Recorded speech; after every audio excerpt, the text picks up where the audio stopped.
6 signs you're the only one who actually cares. Seneca once warned that the quickest way to lose yourself is to pour your energy into people who treat your effort as an afterthought. He believed that one of the greatest tragedies of human life is not death, nor misfortune, but the quiet exhaustion that comes from caring too much for those who don't care enough in return. And you feel this, don't you? That unsettling tug in your chest when you realize you're the one who remembers, the one who initiates, the one who shows up, the one who carries the emotional weight while others stroll freely beside you. It's the kind of imbalance Seneca described centuries ago, not loud, not dramatic, but slowly draining. Like a leak in the soul, you only notice once something inside you feels emptier than it should. Seneca wrote that you should give your heart, yes, but never let it be taken for granted. He believed that affection must be guided by judgment, not impulse. That if someone values you, their actions will testify without you having to beg, hint, or hope.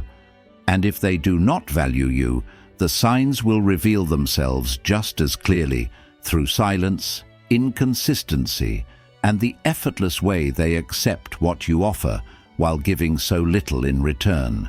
This is the unspoken discomfort you're facing. You're showing up with sincerity while others show up with convenience. You care deeply while others care only when it suits them. You invest yourself fully while others invest the bare minimum required to keep the connection from dying. The Stoics didn't see this as a relationship problem. They saw it as a clarity problem, a truth problem, a courage problem. Because when you finally recognize that you are the only one who actually cares, you're not just observing someone else's behavior, you're confronting your own hopefulness, your own expectations, your own willingness to overlook patterns that hurt you because you're afraid of what the truth might demand you do next. Seneca believed that the moment you see the imbalance clearly, you regain your power. You stop giving what is unreciprocated. You stop exhausting your heart where it isn't respected. You stop confusing your loyalty with your obligation to suffer. So these signs aren't just warnings, they're mirrors. And once you understand them, deeply and honestly, you won't just see how others treat you. You'll see how you've been treating yourself. 1. You care in actions while they care in convenience. There is a difference between someone who shows up and someone who appears only when the temperature is perfect, the schedule is open, and their mood is aligned with the stars. You start to notice that you are the one doing the real work, the small gestures that require intention, not impulse. You remember important things. You reach out even when you're tired. You check on them when life gets heavy. You stay present even when silence would be easier. Meanwhile, their version of care is convenient. They care when it suits their day, when it costs nothing, when effort is optional and commitment isn't required. It is affection that looks real until responsibility steps into the room. Then suddenly, they vanish like smoke sliding through the air. Seneca warned about this kind of unbalanced devotion, the type given freely to people who offer back only the faintest shadows of what you give them.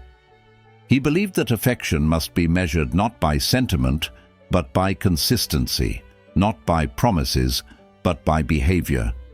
If someone's care arrives late, rarely, and only when conditions are favorable, then it is not care. It is comfort disguised as affection. You start realizing how often you adjust yourself for them, how often you compromise, how often you bend to maintain the connection, and perhaps the most painful part, how little they seem to notice the emotional labor you carry on your back. Care is not complicated. When it's real, effort feels natural. When it isn't, You feel like a salesperson trying to convince someone to appreciate what they already receive for free. Real care is mutual. Everything else is an uneven contract written in invisible ink. 2. Your presence feels like a gift to them, but their presence feels like a favor to you. There is something embarrassing about realizing you've been grateful for crumbs while offering full meals. You find yourself thanking them for doing the bare minimum.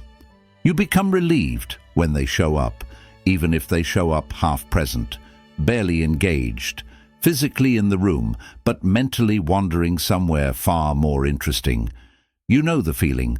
A small response from them brings disproportionate joy, like you've finally been noticed after waving your arms for weeks. Meanwhile, your presence is something they treat as endlessly available, as though you are a river they assume will never run dry. This imbalance is one Seneca understood deeply.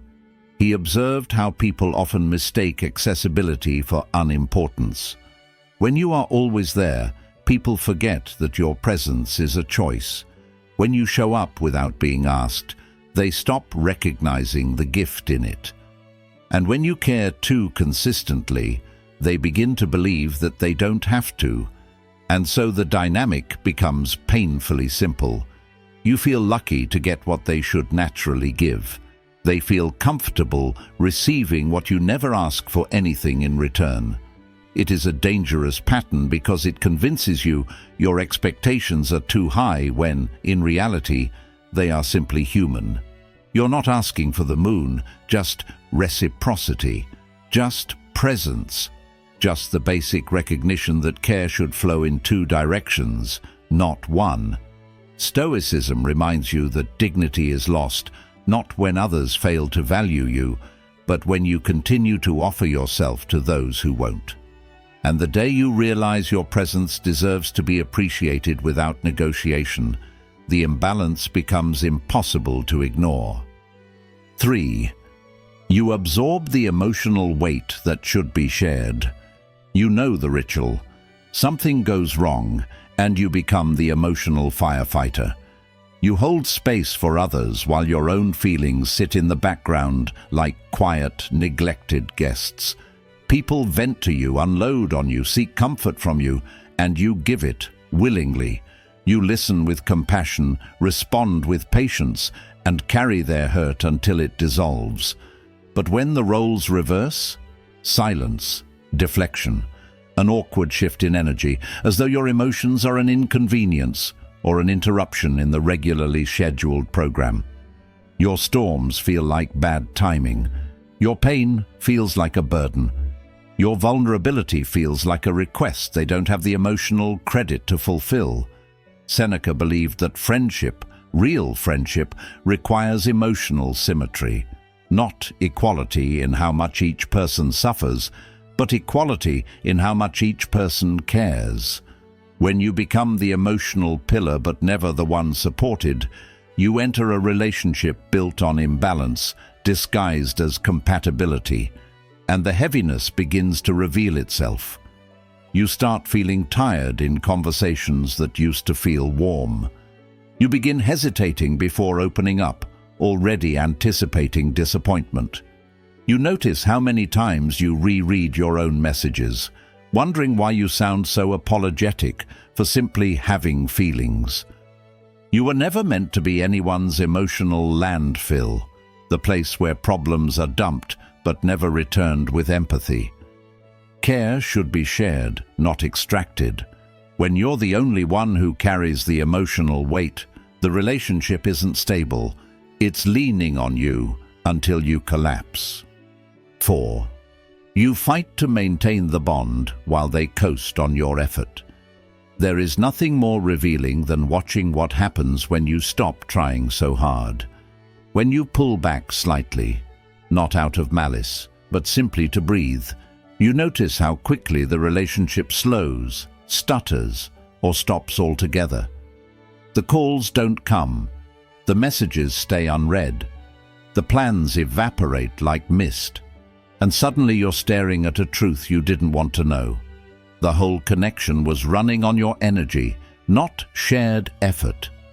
Seneca warned that many people prefer to be carried through relationships rather than walk beside you.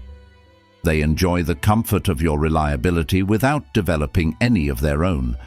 They benefit from your emotional discipline, your patience, your willingness to repair fractures before they widen.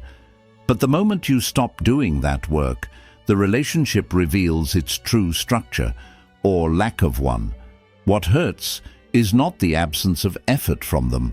What hurts is realizing how long you convinced yourself that effort was coming, eventually, that you just had to be understanding, patient, forgiving, tolerant. You kept giving deadlines to hope. Maybe next month. Maybe when things calm down. Maybe they'll notice how much I care. But Stoicism teaches you that hope without evidence is not virtue. It is self-betrayal. It is the refusal to accept what is already clear. And the truth is simple. If your absence causes nothing to change, then your presence caused everything to function. Caring should never feel like rowing a boat alone while someone else relaxes in the shade. If the bond depends entirely on you, it is not a bond. It is a responsibility disguised as a relationship. 5. You justify their behavior more than they correct it. This is the sign that cuts the deepest. You start explaining away their actions, or lack of actions. They're just busy. They didn't mean it that way. They're going through a lot. They still care. Just differently. You become their defense lawyer, crafting arguments they never asked you to make. You give them excuses they never bother to correct. You protect their image in your mind because the truth feels too sharp. And slowly, you become more forgiving of their flaws than they are motivated to change them. Seneca taught that the easiest way to deceive yourself is to cling to the potential of someone while ignoring their reality. He believed that affection is blinding when unexamined, that you can talk yourself into believing someone cares simply because you want them to. In his writings, he warned repeatedly about the danger of interpreting neglect as complexity, inconsistency as depth, or lack of effort as emotional difficulty. But the most painful realization: you never justify the actions of people who treat you well. You only justify the actions of people who don't. You know someone cares when their behavior removes your confusion, not increases it. When their actions soothe your doubts, not multiply them. When they make room for you, not excuses for themselves. Stoicism demands that you examine what is in front of you, not what you wish it could be. And once you stop rewriting their behavior into something gentler, the truth becomes undeniable. You have been the only one trying to sustain something they barely try to maintain.